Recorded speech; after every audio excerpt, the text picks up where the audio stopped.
Hello friends, welcome back to Sharanya vlog. ಬಾಯಲ್ಲಿಟ್ಟರೆ ಕರಗುವಂಥ ರಾಗಿ ಹಲ್ವಾ ಅಥವಾ ರಾಗಿ ಕೀಲ್ಸ ಅಂತಲೂ ಕರೀತಾರೆ, ರಾಗಿ ಹಾಲ್ಬಾಯಿ ಅಂತಲೂ ಕರೀತಾರೆ. ಹೇಗೆ ಮಾಡೋದು ಅಂತ ನೋಡೋಣ. ವಿಡಿಯೋ ಎಲ್ಲೂ ಸ್ಕಿಪ್ ಮಾಡಿದೆ ನೋಡಿ, ಸ್ಟೆಪ್ ಬೈ ಸ್ಟೆಪ್ ನಿಮಗೆ ಗೊತ್ತಾಗುತ್ತೆ. ನಾನು ಅಳತೆ ಪ್ರಕಾರ 2 ಲೋಟ ರಾಗಿನ ತೊಗೊಂಡಿದ್ದೀನಿ. ಇದೇನಿದು ರಾಗಿ ಹೀಗಿದೆ ಅಂತ ಅಂದ್ಕೋಬೇಡಿ, ಬೆಳೆದಿರೋ ರಾಗಿ ಆಗಿರೋದ್ರಿಂದ ಸ್ವಲ್ಪ ಧೂಳಾಗಿದೆ. ಇದನ್ನು ಕ್ಲೀನಾಗಿ ತೊಳೆದ್ಬಿಟ್ಟು ನಾನು ಇದನ್ನು 4 ಗಂಟೆ ನೆನೆಸಿಟ್ಕೋತಾ ಇದ್ದೀನಿ. ರಾಗಿನ ನೋಡ್ತಿರ್ಬೋದು, 4 ಗಂಟೆ ಚೆನ್ನಾಗಿ ನೆಂದ್ಕೊಂಡಿದೆ ರಾಗಿ. ಇವಾಗ ಇದನ್ನು ರುಬ್ಕೋಬೇಕಾಗತ್ತೆ. ಒಂದು ಜಾರಿಗೆ ಹಾಕ್ಕೊಂಡು ಒಂದು ಸ್ವಲ್ಪನೇ ನೀರು ಹಾಕ್ಕೊಂಡು ಎಷ್ಟು ಸಾಧ್ಯನೋ ಅಷ್ಟು ಸಣ್ಣದಾಗಿ ರುಬ್ಕೋಬೇಕು. ನಾನು ಮಾಡೋ ರೆಸಿಪಿ ನಿಮಗೆ ಇಷ್ಟ ಆದರೆ ನಮ್ಮ ಚಾನಲ್ನ ಫಾಲೋ ಮಾಡಿ. ನೋಡ್ತಿರ್ಬೋದು ನೀವು, ಈ ರೀತಿಯಾಗಿ ಸಣ್ಣದಾಗಿ ರುಬ್ಬಿ ಒಂದು ಪಾತ್ರೆಗೆ ರಾಗಿ ಹಾಲನ್ನು ತೆಗೆದಿಟ್ಕೋತಾ ಇದ್ದೀನಿ. ಹೀಗೆ ಎಲ್ಲ ರಾಗಿನೂ ಸಹ ರುಬ್ಬಿಟ್ಟು ಅದೇ ಪಾತ್ರೆಗೆ ಸೇರಿಸ್ಕೊತಾ ಇದ್ದೀನಿ.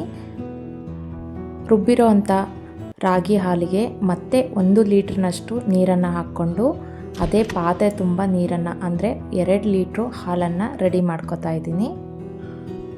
ಈ ರೀತಿಯಾಗಿ ಚೆನ್ನಾಗಿ ಮಿಕ್ಸ್ ಮಾಡಿಕೊಂಡು ಆ ಹಾಲನ್ನು ಸೋಸ್ಕೋಬೇಕು. ಅಂದರೆ ಜಾಲರಿ ಅಥವಾ ನಿಮ್ಮ ಮನೇಲಿ ಏನಾದರೂ ಸೋಸೋ ಅಂಥ ಬಟ್ಟೆಲಿ ಕೂಡ ಸೋಸ್ಕೋಬೋದು.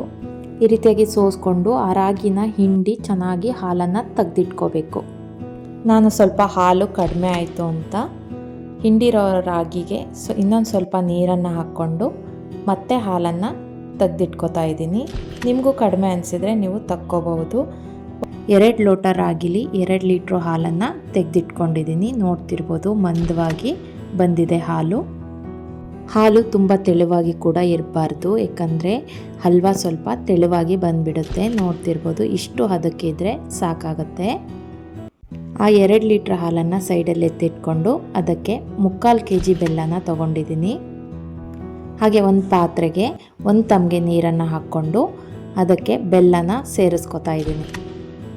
ಬೆಲ್ಲನ ಹಾಕ್ಕೊಂಡ್ಬಿಟ್ಟು ಚೆನ್ನಾಗಿ ಬೆಲ್ಲ ಎಲ್ಲ ಕೈ ಆಡಿಕೊಂಡು ಕರಗಿಸ್ಕೋಬೇಕು. ಬೆಲ್ಲನ ನೀಟಾಗಿ ಕರಗಿಸ್ಕೋಬೇಕು. ಈ ರೀತಿಯಾಗಿ ಮಾಡೋದ್ರಿಂದ ಕೀಲ್ಸ ಅಂದರೆ ಹಲ್ವಾ ಬೇಗ ರೆಡಿಯಾಗುತ್ತೆ.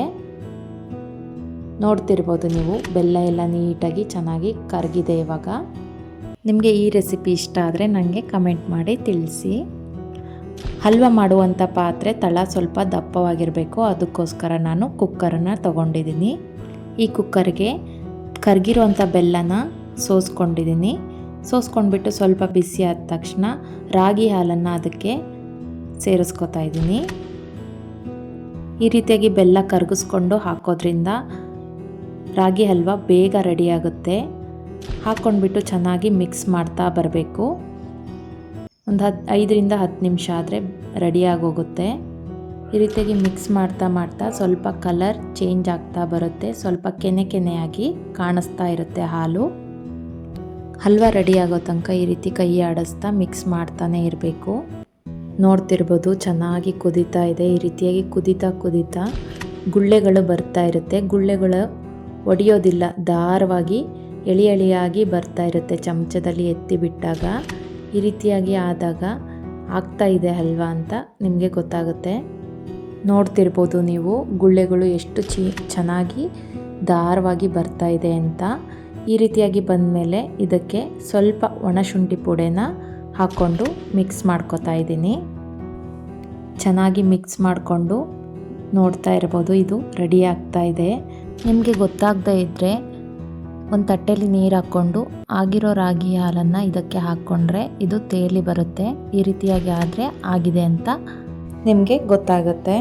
ಹಾಗೆ ಈಸಿಯಾಗಿ ಕಂಡುಹಿಡಿಬೋದು. ಈ ಚಮಚದಲ್ಲಿ ಎತ್ತಿ ಬಿಟ್ಟಾಗ ಗುಳ್ಳೆಗಳೆಲ್ಲ ದಾರವಾಗಿ ಬರುತ್ತೆ, ಆವಾಗ ಇದು ರೆಡಿಯಾಗಿದೆ ಅಂತ ಗೊತ್ತಾಗುತ್ತೆ. ಪಾತ್ರೆನ ರೆಡಿ ಮಾಡಿ ಇಟ್ಕೊಂಡಿದ್ದೆ, ಆ ಪಾತ್ರೆಗೆ ಹಾಕ್ಕೋತಾ ಇದ್ದೀನಿ.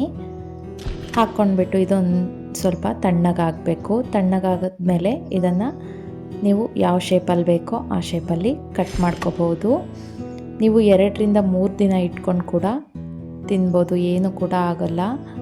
ಇದಕ್ಕೆ ನಾವು ರಾಗಿ ಕೀಲ್ಸ ಅಂತಲೂ ಕರಿತೀವಿ. ಈ ರೀತಿಯಾಗಿ ಆದರೆ ರಾಗಿ ಹಲ್ವಾ ರೆಡಿಯಾಗುತ್ತೆ. Thank you for watching.